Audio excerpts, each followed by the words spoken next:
40 நாள் ஞானஸ்தானம் எடுக்கிறாரு. அப்புறம் ஆண்டவர் பரிசுத்த ஆவியால் 40 நாள் ஃபாஸ்டிங் போடுறாரு. அதுக்கப்புறம் ரிட்டர்ன் வெளியே வராரு. பிசாசுக்கிட்ட 3 டீலிங் நடக்குது. 3 அவன் போடுற காரியத்துக்கெல்லாம் அவனை 3 விஷயத்தையும் ஜெயிச்சு வெளியே வராரு. நப்தலி, செபுலோன், கலிலேயா இந்த மாதிரி நாடுகள் கடல் ஓரமாக வராரு. அங்கே இருக்கிறவங்க ஏராளமான ஜனங்க, வருமானம் இல்லாத கஷ்டப்படுற ஜனங்களுக்கு அவர் வருமானத்தை ஏற்படுத்தி கொடுக்குற மாதிரி செஞ்சார். ஆறுதல் இல்லாத ஜனங்களுக்கு வார்த்தைகளை பேசி உபதேசங்கள் பண்ணி போதனைகளை பண்ணி பிரசங்கம் பண்ணி ஜனங்க ஆறுதல் அடைய வந்துச்சாங்க. அதுக்கப்புறம் பலவிதமான வியாதிகளில் இருக்கிற ஜனங்க விடுதலை அடைஞ்சு. அப்போ இதுதான் இருளில் இருக்கிற ஜனங்க. வேலை இல்லாத கஷ்டப்படுற நல்ல வேலைகளை கொடுத்தார்.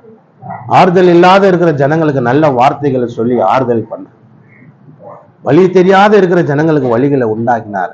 சகல விதமான வியாதியஸ்தர்களையும் தேவன் குணமாக. பிசாசு பிடிச்சவன் பாருங்க, வியாதியிலிருந்து குணமாக்கிறாரு. 2வது, பிசாசு பிடிச்சி மந்திர சூனியம் செய்வீங்கன்றீங்களே, அந்த மாதிரி ஏதோ செத்து போன ஆவியெல்லாம் பிடிச்சிங்கன்னா அலக்கழிக்குது பாருங்க. இப்படிப்பட்ட ஆட்களை எல்லாம் குணமாக்குறார். சந்திர ரோகி, குஷ்டரோகமான வியாதிகளை எல்லாம் தேவன் குணமாக்கி கொண்டு வந்தார். அதனால தான் ஜனங்க சொல்றாங்க, இருளில் இருந்த சார் வெளிச்சத்தை பார்த்த சார், கஷ்டத்துல இருந்த சார் எங்க கஷ்டத்தை போக்க வந்த கடவுள், கண்ணீர்ல இருந்த சார் எங்கள் கண்ணீரை துடைத்த கர்த்தர், வியாதியில இருந்த சார் எங்க வியாதியை குணமாக்கின மருத்துவர். இப்படி அவருக்கு பலவிதமான பேர்களை வைத்து அவரை பாராட்டி இருப்பாங்க, புகழ்ந்து இருப்பாங்க, போற்றி இருப்பாங்க. அதனால தான் இருளில் இருக்கிற ஜனங்க பெரிய வெளிச்சத்தை. நான் வாழ்க்கை மாறிடுச்சு, வாழ்க்கையை தலைகீழ மாறிடுச்சு. இருட்டா இருந்த வாழ்க்கை அப்படியே தலைகீழ மாறிடுச்சு. ஒரு சாட்சி பாருங்க. நார்த் இந்தியாவில் ஒருத்தர், நார்த் இந்தியா தெரியுமா உங்களுக்கு? நார்த் இந்தியாவா வடநாடு, வடநாடா? சில பேர் கேட்குறது, நார்த் இந்தியா, நார்த் இந்தியாவா வடநாடு, வடநாடா? ஏதோ பக்கத்தில் இருக்கிறதுலே அதோ தெரியாது சார் அப்படின்ற. சரி இருக்கட்டும். இந்திக்கார நாடு. இப்போ புரியுது. இந்திக்காரனுங்க இருக்கிற நாட்டில் ஒருத்தர் என்ன பண்ண, காலில் சலுங்கை கட்டிக்கின்னு இன்னறியே சாட்ஸா போட்டுக்கின்னு சவுக்கு எடுத்து சாட்டை எடுத்து உடம்புல அடிச்சுன்னு போவார். நான் சொல்றது உங்களுக்கு புரியுதா? காலில் சலுங்கை கட்டிக்குவார், ஜட்டி போட்டுப்பார். அவரும் உடம்புல வர ஜட்டி மட்டும்தான் இருக்கும். சாட்டை எடுத்துப்பாரு. கடல் பக்கம், பஸ் ஸ்டாண்ட் பக்கம், இந்த மாதிரி ஜனங்க எங்கெல்லாம் இருக்கிறாங்களோ அங்கெல்லாம் போயிட்டு சாட்டையில் எடுத்து உடம்புல அடிச்சுக்குவார். அடிச்சுன்னா அவங்க கொடுக்குவாங்க, காசு கொடுப்பாங்க. 4 8 1 ரூபாய் இப்படி தான் கொடுப்பாங்க. வேறு 5 10 கிடைக்கிறது ரொம்ப கஷ்டம். அவர் வாழ்ந்த நாட்களில் சொல்கிறார் சாட்சி. 4 கொடுப்பாங்களா? 8 அவ்வளோ 2-3 அடி அடிச்ச பேர் தான் 4 போடுவாங்க. யோசனை பண்ணி. அப்போ அந்த 2-3 அடி அவருக்கு முதுகுல அப்படியே அந்த சாட்டை கிடையாது, தழும்பா வீங்கம்மா ரத்தம் காட்டின மாதிரி ஆகும். இப்படி ஒரு நாள் ஃபுல்லாக சலுங்கை தட்டிக்கிட்டு சாட்டை அடிப்பாரான், அடிச்சுக்கின்னு துட்டு வாங்கின்னு போவாரான். சில நேரங்களில் நிறைய காசு வந்தால் குடிச்சிட்டு வரான், உடம்பு வலிக்குதே சாட்டையில் அடிச்சுன்னு சொல்லி குடிப்பாரான். சில நேரங்களில் காசு கம்மியாக இருந்தால் சாப்பாடுக்கு சரி 1/2 கிலோ அரிசி வாங்கி போடுவாங்க. குழம்பு செல்லுங்கள்லாம் அப்படியே ரோட்லேயே தான் சோறு ஆக்குவாங்க. வீடு கீடெல்லாம் கிடையாது, ஒரு தார்பாய் மாதிரி கட்டிட்டு அது இப்படி வாழ்ந்தாராம். அப்படி வாழ்ந்தாராம். கிடைக்கிற காசு கொஞ்சம் தான். அந்த ஃபேமிலி 4 பேர் அதுலேயே சாப்பாடு செஞ்சு சாப்பிட்ருவாங்களாம். அன்னாட காட்சி. காசு இருந்தால் தான் சாப்பாடு, இல்லைன்னா ஒன்றும் கிடையாது. ஸ்டோரேஜ் எல்லாம் நம்மள மாதிரி எல்லாம் மூட்டையாக வாங்கி நம்ம மிளகாத்தூளில் கூட பீரோவில் வைக்கிற ஜனங்க அலையிலையா இவங்க கிடையாது. மீன் குழம்பு பீரோவில், கறி குழம்பு பீரோவில் வச்சுட்டு வருவாங்க. ஏன்னா பூனை துண்ணூறு தான். கர்த்தர் நல்லவர். ஒரு அம்மா சொன்னாங்க பாரு, பீரோ திறந்தவொடனே நெடியாக வந்தான். என்ன நெடியாக வருது வீட்டில் பீரோ திறந்தவொடனே? மிளகாத்தூளை வச்சு உள்ளே வச்சு யாருன்னா வந்து அள்ளின்னு போயிடுவாங்களாம். மிளகாத்தூள் யாங்க ஆள் தான். திருட வந்தானா ஆள் தான் கண்ணீரிச்சலோடு ஓடுவான் போல. சே பொல்லாதது, நகையை உள்ளே வச்சு போட்டுக்கன்னு பார்த்தா மிளகாத்தூளை உள்ளே வச்சு போட்டுக்கன்னு. அந்த மாதிரி அவங்க ஸ்டோரேஜ் எல்லாம் கிடையாது. அன்னைக்கு அப்பப்போ போய் சாயந்தரம் காசு வந்த பிறகு, சம்பாரிச்சு வந்த பிறகு அவன் சொல்கிறாரு, இவ்வளோ அடி அடிச்சா தான் சார் 4 கொடுப்பான், 8 கொடுப்பான், இதை வாங்கி இது பண்ணேன். ஒரு நாள் அவர் நொந்து போய் அந்த அடி தாங்க முடியாமல் அடிச்சு உடம்பெல்லாம் ரத்தம் காயம், திருப்பி ஏற்று அடிக்கிறதுக்குள்ளே அவரால் முடியல. சாட்டை அவ்வளோ வெயிட்டாக இருக்கும். அந்த சாட்டையை திருப்பி அடிக்கணும், வலி தாங்க முடியல, ரொம்ப ரணமாயிட்டுக்குது பாடி. அப்போ தான் ஒரு கோயில் வாசலில், சர்ச்சு வாசலில் இந்த மாதிரி கூடார மாதிரி போட்டு உக்காந்து அழுதுன்னு கிடக்குறாங்களாம். அப்போ ஆறுதலான வார்த்தைகளை அந்த சர்ச்சிலேருந்து கேட்குதான். கடவுள் உன் வாழ்க்கையை மாற்றுவார், நீ நம்பினால். இயேசு உனக்கு ஒரு நல்ல வாழ்க்கையை தருவார், நீ நம்பினால். இயேசு உன்னை ஆசீர்வதிப்பார், உன்னை நீ கடன் வாங்காமல் கடன் கொடுப்பார். இந்த மாதிரி வார்த்தையெல்லாம் அவர் உட்காந்து கேட்க கேட்க கேட்க அவர் வாழ்க்கையில அந்த இயேசுவை நம்ப ஆரம்பிச்சார். நல்லா கவனிங்க சொல்றேன். அவர் வாழ்க்கையில இயேசுவை நம்ப ஆரம்பிக்கும் போது அந்த சர்ச்சு வாசல்ல போய் உட்காந்து ஆரம்பிச்சார். ஜட்டியோட தான். அவருக்கு வேற துணியெல்லாம் கிடையாது. ஜட்டி அந்த சலுங்கில் தான் போவார், சிலக்குன்னு அப்படி போய் உட்காந்தவொன்னா அப்போ அந்த வார்த்தை அவள் மாற்றி மாற்றி மாற்றி சர்ச்சு வாசல்லேருந்து வெளியே வந்தவங்களாம் அவரை பார்த்துட்டு கொஞ்சம் அப்படி காசு கொடுத்துட்டு போவாங்களாம். அதுவே அவருக்கு பெரிய ஆசீர்வாதமாய் நாலு அடைவில் ஒரு சொக்கா வாங்கிக்கினாரு, லிங்கி வாங்கிக்கினாரு. அப்படியே இயேசு ஏற்றுக்கொண்டு அதுக்கப்புறம் சர்ச்சுக்கு போக ஆரம்பிச்சு நல்லா ஜெபிக்க ஆரம்பிச்சாங்களாம். அதுக்கப்புறம் இந்த சலங்கை எடுத்துக்கின்னு இந்த சாட்டையில் அடிக்கிறது இந்த வேலையெல்லாம் வச்சுக்காம இயேசு கோயிலுக்கு போய் ஜபமா பண்ணின்னு இருப்பாங்களாம். யாராவது பொட்டலமா அரிசி பருப்பு சாப்பாடுன்னு கொடுத்துட்டு போக ஆரம்பிச்சாங்களாம். அந்த சர்ச்சு வாசல்லேருந்து வருவங்கெல்லாம் காணிக்க மாதிரி அவருக்கு காசு கொடுத்துட்டு போவாங்களாம். உட்காந்த இடத்துல இருந்து அவருக்கு என்ன கிடைச்சிது? எல்லா ஆசீர்வாதங்களும் கிடைச்சு. நாள் அடைய அடைய அடைய அவர் என்ன பண்ணாராம், இந்த இயேசுவை அவர் படிப்பறிவு இல்லை, எந்த படிப்பறிவும் இல்லை. ஏன்னா அவர் வளர்ந்ததே அந்த மாதிரி சாட்டை எடுத்து காசு சம்பாதிக்கிறவங்க. நாலு அடிவில் இந்த இயேசுவை பற்றி இப்படி சொன்னாராம், இயேசு நல்லவர், இயேசு என் வாழ்க்கையை மாற்றினார் இப்படி சொல்ல சொல்ல சொல்ல ஜனங்க இவர் பேச்சை கேட்டு நிறைய பேர் மனம் திரும்ப ஆரம்பிச்சாங்களாம். இவர் ஏதாவது சின்னதாக ஜபம் பண்ணாக்கா வியாதி குணமாக ஆரம்பிச்சுதான், வாழ்க்கை மாற ஆரம்பிச்சுதான் நிறைய பேருக்கு. அப்போ நிறைய பேர் இவருக்கு காணிக்கைகளை கொடுத்து கொடுத்து இன்னைக்கு அவர் சொல்றாரு, அவர் பார்க்கும்போது சொல்றாரு, அதுக்கப்புறம் அந்த ஜட்டியோட இருந்த போஸ்டடோ அதுக்கப்புறம் ஒரு கோட் ஷூட்டு போட்டுன்னு பிரசங்கம் பண்றாருங்க ஃபாரின்ல போய். அல்லேலூயா.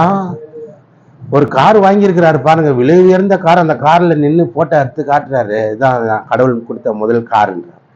அதுக்கப்புறம் பார்த்தா ஒரு சொந்த ஏரோப்ளேனும் வாங்கிட்டாருங்க, தனி விமானம் ஜெட்டு. அதுல இறங்கி நின்று சில்லு காட்டுகிறார்.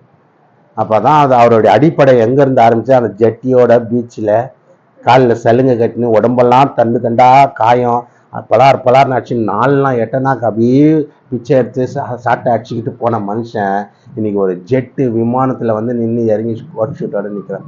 ஃபாரினெல்லாம் போய் பிரசங்கம் பண்ணுறாரு. அவருடைய ஃபோட்டோவை பார்த்து தான் அவர் சாட்சியை கேட்டவரும் மிகப்பெரிய ஆட்சி. அவர் சொன்ன வார்த்தை, என் இருளை வெளிச்சமாய் மாற்றின தேவன். அல்லேலூயா. என் வாழ்க்கையை தலைகீழா மாறிச்சு சார், என் வாழ்க்கையை தலைகீழா மாறிச்சு சார்.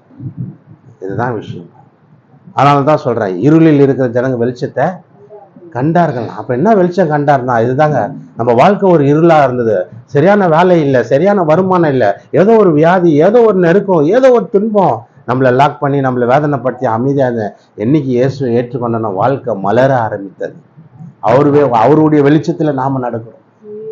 நம்ம மேல வீசின வெளிச்சம் நம்மளை பளிச்சுன்னு ஆக்கிடுச்சு. நம்ம இருட்டா இருந்தது போல வாழ்க்கை இருந்தது, வாழ்க்கையை இப்போ தலைகில மாறிடுச்சு. அந்த மனுஷனை பார்க்கும்போது யாராலையும் நம்ப முடியல. சாட்டை எடுத்து அடிச்சு இவரு நாங்கெல்லாம் நம்ப முடியாது, வடநாட்டிலேயும் ஒரு பெரிய பணக்காரர் போல அப்படின்றாங்க. ஆனா அவரை பார்த்தாக்கா பெரிய பணக்காரன் தான், அவர் சாட்டை எடுத்து அடிச்சா ஆள் மாதிரியே இதெல்லாம் எல்லாம் மாறிடுச்சு. காரணம் தேவனுடைய ஒளி அவர் மேல் உதித்தது. அல்லேலூயா. அப்போ பாருங்க, அதுதான் தேவன்.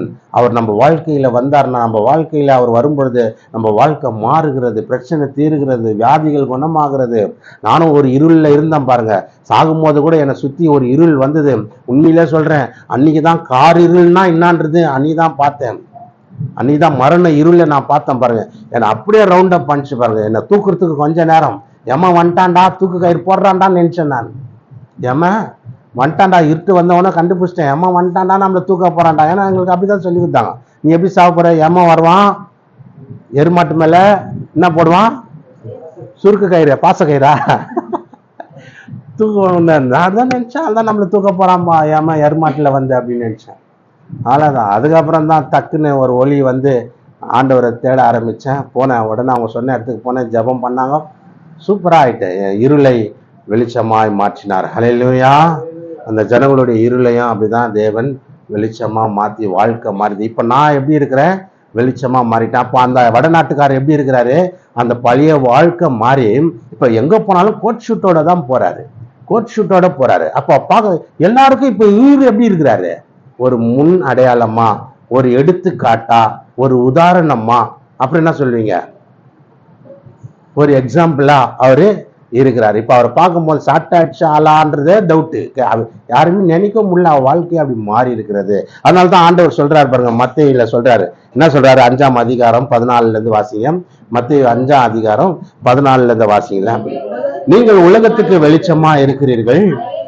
மலையின் மேல் இருக்கிற பட்டணம் மறைந்திருக்க மாட்டாது.